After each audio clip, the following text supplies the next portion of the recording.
오늘의 사연 시작하겠습니다. 이제 막 결혼 3년 차에 접어드는 남자입니다. 아내는 아직도 상상도 못하는 일일 테고, 지금은 정리하고 정상적인 생활을 하고 있기는 하지만 혼자만 추억으로 간직하기에는 아쉬워서 이렇게 사연으로 한번 적어보려고 합니다. 아내는 제가 연애 경험이 없는 숙맥으로 알고 있지만, 제가 총각인 시절에 연애를 하지 않았을 뿐, 두루두루 알고 지내는 여자들도 많았고, 딱히 연애가 아니라도 연애하듯이 지내던 여자들도 몇 명이 있습니다. 아내와 연애를 하던 중에도 저를 찾는 사람들이 많았어요. 아내와 결혼 날짜 잡고부터는 그 생활을 청산했지만 말입니다. 제가 연애를 안 한 이유도 따로 있습니다. 아무리 서로 사랑해도 인연이 아니라면 함께할 수 없다는 말에 굉장히 공감을 하는 이유이기도 합니다. 제가 대학교에 처음 들어갔을 때 만난 동기가 한 명 있어요. 연예인 누구를 닮았다고 신입생 때부터 저 말고도 다른 남자들한테도 관심을 받던 여자였는데, 신입생 환영회 때 저와 그녀의 사이에 썸이 조금 있었습니다.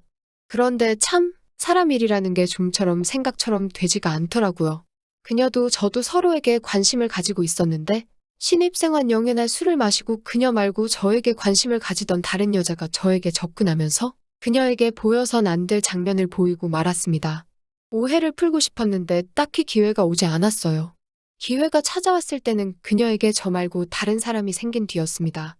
저는 그 충격에 학업도 연애도 손에 잡히지 않아서 군대로 도망치듯 달아났어요. 군대에 가서도 그녀가 계속 아른아른거렸습니다. 휴가를 나와서 학교 친구들을 만나도 그녀의 소식만 전해들을 뿐 그녀를 다시 만날 수가 없었어요. 제가 전역을 하고 복학을 했을 땐 그녀도 제가 군대 들어갈 때쯤 만나던 남자친구와는 헤어졌지만 그녀 곁에 다른 남자친구가 있었어요. 그래도 시간이 꽤 오래 지나서 그런지 그동안 저에게 말 한마디 붙이지 않았던 그녀가 저에게 먼저 인사를 건네었고 저는 혼자 마음속으로만 그녀를 품고 있었습니다.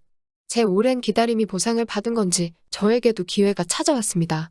그녀가 그녀의 남자친구와 심하게 다투고 저에게 연락을 해왔거든요. 그날 밤 그녀와 술을 코가 삐뚤어질 때까지 마셨고 아침에 같이 눈을 뜨면서 그녀는 남자친구와 정리하고 제게 오겠다고 말했습니다. 하지만 김종배의 다이아몬드 반지가 그렇게 좋았던 것일까요? 이제 막 복학한 군발이인 저보다 그녀는 좋은 곳에 취업을 앞둔 남자친구를 선택했습니다. 저는 그저 화풀이 상태였을 뿐이란 걸 깨닫고 그때부터 연애는 하지 않겠다고 다짐했던 것 같아요. 학교도 휴학하고 결과적으로는 저도 수많은 상대들과 가벼운 만남을 가지고 살게 되었지만 어쩌다 가끔씩 다른 사람과 있더라도 그녀가 떠오를 때가 많더라고요. 일부러 저와 그녀를 모두 알고 있는 사람들과도 연락을 끊고 지내게 되었습니다. 그녀의 소식을 들을 길이 없었어요. 아무튼 그녀가 졸업을 했다는 말을 듣고 저도 복학해서 다시 대학 생활에 매진했습니다. 가벼운 만남만 갖고 지내며 그렇게 세월을 보내니 어느덧 저도 졸업을 하게 되고 취업이란 걸 하게 되었습니다. 사회생활 하면서 몸이 힘들다 보니 예전처럼 여자 한 명 어떻게 즐거운 시간을 보내볼까 밤새도록 술 마시고 공들이는 것도 지치기 시작했고 나이가 1살, 2살 먹다 보니 클럽에 가는 것도 참 힘들더라고요. 한 번은 입장 거부까지 당한 날도 있었습니다. 그러다 보니 저도 정착을 하고 싶다는 생각이 들더라고요. 그때쯤 아는 사람 소개로 지금의 아내를 만나게 되었고 제 인생에서는 처음 해본 연애였는데 아무튼 별 어려운 일 없이 만남을 지속하게 되니 어느 날에는 결혼 이야기가 오가고 또 정신을 차리니 그렇게 부부가 되었어요. 연애도 길게 했고 눈만 마주쳐도 전기가 통하는 신혼기간이 지나고 나니 너무 익숙해졌다고 해야 할까요? 왠지 아내와 보내는 하루도 의무적이라는 생각이 들기도 하고 가벼운 만남을 20대 시절 내내 해왔어서 그런가? 한 사람만 상대하다 보니 조금 지루하다는 생각까지 들게 되었습니다. 아내와는 따로 상의를 한 적은 없어요.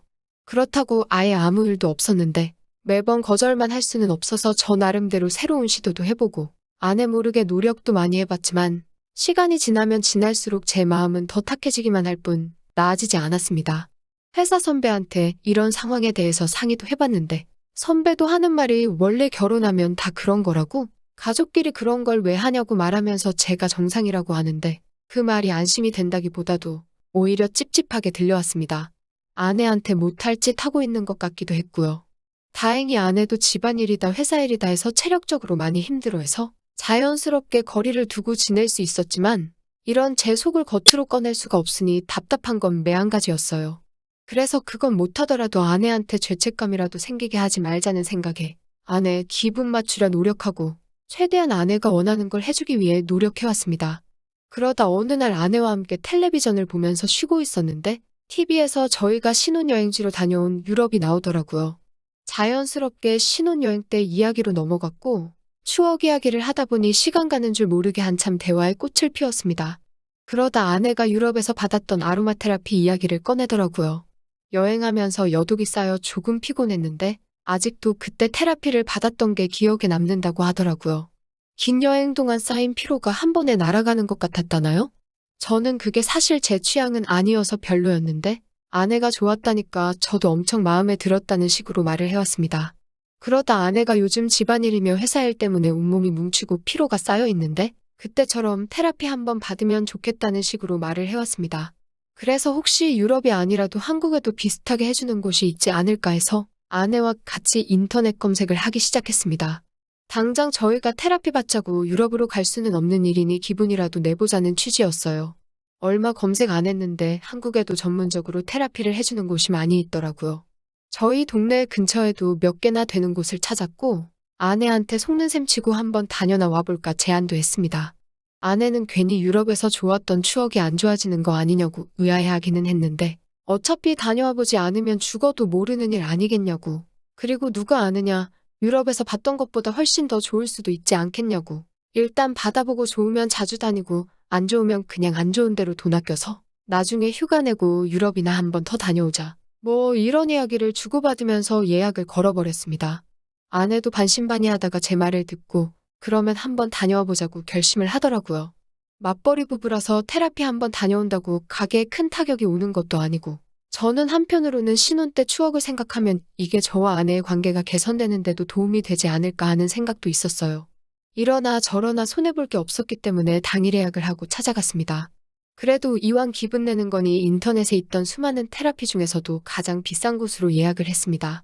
차를 끌고 좀 번화가까지 나가게 되었어요. 비싼 만큼 값어치를 하지 않겠냐는 생각에 들어갔는데 입구에서부터 시설을 아주 본격적으로 해놓은 게 후회 없는 결정을 했구나 하는 생각이 들었습니다. 카운터를 보는 사람에게 아내와 제가 커플로 테라피를 받으러 왔다고 말하는데 종류도 이런저런 게 많더라고요. 아로마는 당시에도 사실 제 스타일이 아니었기 때문에 저는 전신제압으로 선택을 했고 아내는 좋은 추억을 끄집어내고 싶다고 아로마로 선택을 했어요. 실내에 들어가니 시설은 오히려 유럽에서 다녀온 것보다 훨씬 더 잘해놓은 것 같았습니다. 오픈한 지도 얼마 안 돼서 깔끔하고 인테리어도 유럽 느낌 물씬 나게 해놓은 게 비행기 값을 아꼈다는 생각마저 들더라고요. 그런데 저희를 안내해주던 실장님이 난처한 표정을 지으면서 지금 지압 마사지 하시는 분들이 예약이 다 차 있는 상태라서 30분 정도 더 기다릴 수 있냐고 물어보더라고요. 아내는 조금 난감해했는데 저는 딱히 안 받아도 되던 상황이었기 때문에 그럼 아내 먼저 받게 해주고 저는 기다릴 테니 대신 아내는 30분을 더 연장해줘서 같은 시간에 끝날 수 있게 해달라고 했어요. 그래서 아내랑 같이 방 안에 들어갔습니다. 커플실이 같은 방이라 그런지 아로마 향이 제 코를 찌를 정도로 강렬했어요. 각종 오일 냄새와 향 냄새가 솔솔이 나는 게 옆에 누워만 있는데도 제 마음까지 안정이 되는 것 같았습니다. 아내도 유럽보다 훨씬 더 좋다고 자주 오자고 싱글벙글해 있었고요. 아내는 저보다 먼저 시작을 했기 때문에 저는 옆에 혼자 누워서 앞 관리를 해주시는 실장님이 올 때까지 천장만 보고 있었습니다. 그러다 아내 쪽을 돌아봤는데 아내는 엎드려 누워서 잠에 들어 있더라고요. 아내가 좋아하는 모습을 보니 저도 잘 선택을 했다는 생각이 들었고요. 약속했던 30분이 지났는데도 관리사님이 들어오지 않아서 조금 불만에 차 있었습니다. 15분이 더 지나서야 문이 열리는 소리가 들렸어요.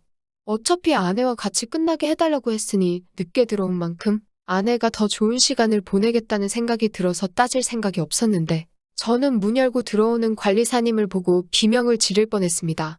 왜냐하면 문 열고 들어온 관리사님이 제가 아직도 가끔씩 생각하는 대학 시절 첫사랑인 그녀였기 때문입니다. 이미 10년이 가까운 시간이 지나갔는데 정말 변한 것 하나 없는 외모가 그녀임을 한눈에 알아보게 해주더군요. 저도 변한 게 하나도 없는지 그녀 또한 저를 첫눈에 알아봤습니다. 서로를 알아본 우리 둘은 아무 말도 할 수 없었습니다. 그녀가 정적을 깨며 저에게 아는 척 인사를 하려고 하는데 저는 잘못한 것도 없는데 괜히 깜짝 놀라가지고는 그녀의 입을 틀어막았습니다. 옆에 자고 있는 거 내 아내라고 소곤소곤 그녀에게 말을 했어요. 그녀는 제가 결혼했다는 사실에 많이 놀란 듯 보였습니다. 카운터에 가서 다른 관리사님을 불러달라겠다고 말하려는데 그녀가 저를 멈춰 세우더군요. 어차피 지금 자기 말고는 아무도 없다고 하면서요. 아내는 여전히 깊은 잠에 빠져 있었지만 아내가 조금씩 뒤척일 때마다 심장이 철렁하더라고요. 하지만 뭐 어쩌겠습니까? 나만 떳떳하면 된다는 생각이었고 그녀는 이미 오래전 지나간 첫사랑일 뿐 지금은 그냥 관리사 대 손님으로 만난 사이 아니겠느냐 싶어 그녀에게 몸을 맡겼어요. 솜씨가 썩 좋은 지압은 아니었지만 그녀의 머리카락이 제 어깨를 스칠 때 술에 만취해 있었고 단 하루뿐이었지만 10년 전 그녀와 함께했던 그날 밤이 생각나더군요. 엎드려 누워 등을 관리받고 있었는데 제 등 위로 물방울이 툭 떨어지는 느낌이 들었습니다. 뒤돌아 그녀를 쳐다보니 그녀는 제 등 위에서 울고 있었어요. 소리가 날까봐 억지로 꾹 참고 눈물을 흘리고 있는 게 다 티가 났습니다. 그 모습을 보니 오만 가지 생각이 다 들더군요. 그녀가 늦게 들어온 15분만큼 아내의 아로마가 먼저 끝났고 아내는 잠에서 깼습니다. 아내가 관리받고 있는 저를 쳐다보는데 아무 잘못한 것도 없는데 괜히 찔리고 혹시 제 과거까지 들킬까 걱정이더라고요. 그녀는 언제 그랬냐는 듯 눈물은 더 이상 보이지 않았고 아내가 나갈 때까지 프로페셔널한 관리사의 모습을 보여줬습니다. 같이 끝나기로 했지만 아내도 잘 만큼 잤다 하고 15분이면 금방이니 먼저 나가서 저를 기다리겠다고 했어요. 그리고 방 안에 저와 그녀 단 둘만이 남게 되었습니다. 아내가 나가자마자 그녀가 저한테 행복하냐고 물어보더군요. 잠깐 사이 그녀의 소식을 물어봤는데 그녀는 그 당시 잘 나가던 남자친구와 결혼을 할 줄 알았는데 지금 내 꼴 좀 보라면서 참 사람일 알다가도 모르겠지 않냐며 저에게 동의를 구했어요. 그리고 다시 숨겨놓은 눈물을 보이기 시작했습니다. 그때부터는 저도 관리고 아내고 머릿속이 새하얗게 변하면서 어느덧 정신을 차리니 그녀를 끌어안고 달래주고 있었습니다.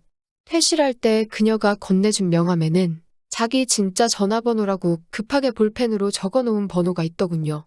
그렇게 그날 이후로 저는 아내 모르게 그녀를 만났습니다. 카드 내역에 지압 관리받은 내역이 찍혀 있어도 아내는 단 한 번의 의심조차 하지 않았어요. 그렇게 저를 믿어주는 아내의 모습 때문인지 그녀를 만날 때마다 죄책감은 더해갔습니다. 아내 모르게 그녀와는 반년 가까이 만났지만 아내와 다시 행복해지기 위해서 찾아간 곳에서 아내를 배신하고 있었다는 생각에 언젠가부터는 도무지 잠을 이룰 수가 없었습니다. 그리고 결심했어요. 그녀를 정리하기로 말입니다. 그녀는 생각한 것보다 순순히 저를 보내줬습니다.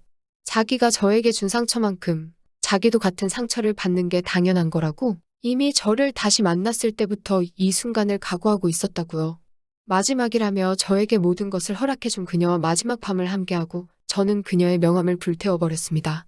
제가 지은 잘못 때문인가? 아니면 오래 참아왔던 나쁜 마음을 해소해서인가? 그녀와 헤어진 이후로 아내와의 사이 또한 훨씬 좋아졌습니다. 아내가 요즘은 관리받으러 잘 안 다닌다며 물어보더라고요. 그동안 그녀를 몰래 만날 때마다 관리를 받으러 다녔으니 카드 내역에 자주 찍히던 게 요즘은 뜸해지니 물어본다 하더라고요. 아내는 돈 때문에 그러는 거면 걱정하지 말라고. 자기도 요즘 생각나서 그러니 한번 같이 다녀오자 제안을 했어요. 노심초사 가게 안에 들어갔을 때 카운터 보는 직원이 한동안 단골이던 저를 알아보면서 저를 관리해주던 관리사님이 그만뒀다는 사실을 전해주더군요. 지방으로 이사를 갔다고 하네요. 그녀는 저와 헤어지면서 저와 또다시 마주치지 않기 위해 저에게 말도 없이 지역을 옮겨버린 거지요. 제가 그녀를 떠나보냈지만 저에게 말도 없이 또 사라져버린 그녀를 생각하니 여러 가지 생각이 오가더군요. 인연이 아니기 때문이라는 생각을 하며 제 맘에서 저도 그녀를 완전히 떠나보냈습니다. 그녀는 어딘가에서 잘 살고 있을 거예요. 그 건강하고 긴 검정색 생머리를 바람에 흩날리면서 말이죠. 적어도 한동안 제 마음 한구석에서 더 오래 살고 있을 거라는 생각이 들었습니다. 떳떳한 것 하나 없지만 그래도 아내와 다시 좋아질 수 있는 계기를 마련해준 그녀에게 고맙고 또 이렇게 글을 적다 보니 그녀가 다시 보고 싶네요. 그럼 이만 사연 줄이도록 하겠습니다. 또 찾아주셔서 감사합니다. 매일 새롭고 흥미로운 사연으로 찾아뵙겠습니다. 구독과 좋아요 잊지 마시고 다음 사연으로 다시 찾아뵙겠습니다. 감사합니다.